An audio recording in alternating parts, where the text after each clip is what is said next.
अस्सलाम वालेकुम।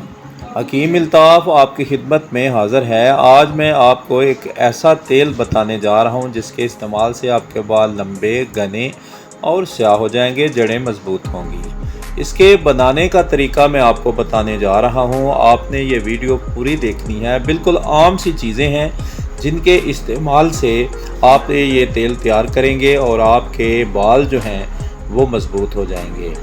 आपने 50 रुपए की कलवंजी लेनी है। आपने किसी भी दुकान से ले लेनी है। ज़रूरी नहीं कि आप स्पेशल किसी पंसारी के पास जाएं और आप 50 रुपए की कलवंजी लें।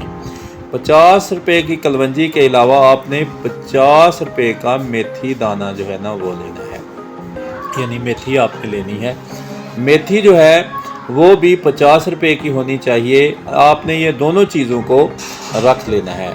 फिर आपने एलोवेरा, यानी जिसको हम कमवार गंदल भी कहते हैं, आपने वो लेनी है। इसको अच्छी तरह साफ़ करना है। इसका छिलका जो है वो उतार देना है।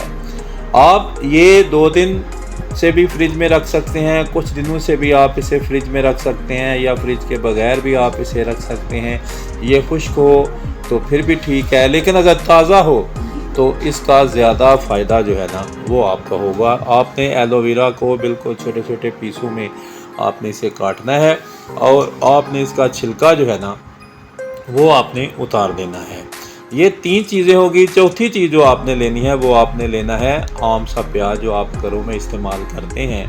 आपने प्याज लेना है, 3 प्याज आपने लेने हैं और 3 के 3 जो पीस हैं इनका आपने छिलका जो है वो उतार देना है। ये 4 चीज़ें हैं जिनके इस्तेमाल से आपके बाल जो हैं वो बहुत ज़्यादा मज़बूत हो जाएंगे। अगर जड़ें कमज़ोर हैं तो जड़ें मज़बूत हो जाएंगी। अगर बाल गिरते हैं तो बाल गिरना जो है वो बंद हो जाएगा। आपने इन चारों चीज़ों को आधा किलो आपने लेना है सरसों का तेल। उस सरसों के तेल में आपने इनको जलाना है। जब आप देखेंगे प्याज जो है वो अच्छी तरह जल चुका है तो फिर आपने इसे नीचे उतार लेना है। ठंडा करके आपने बालों पे लगाना है।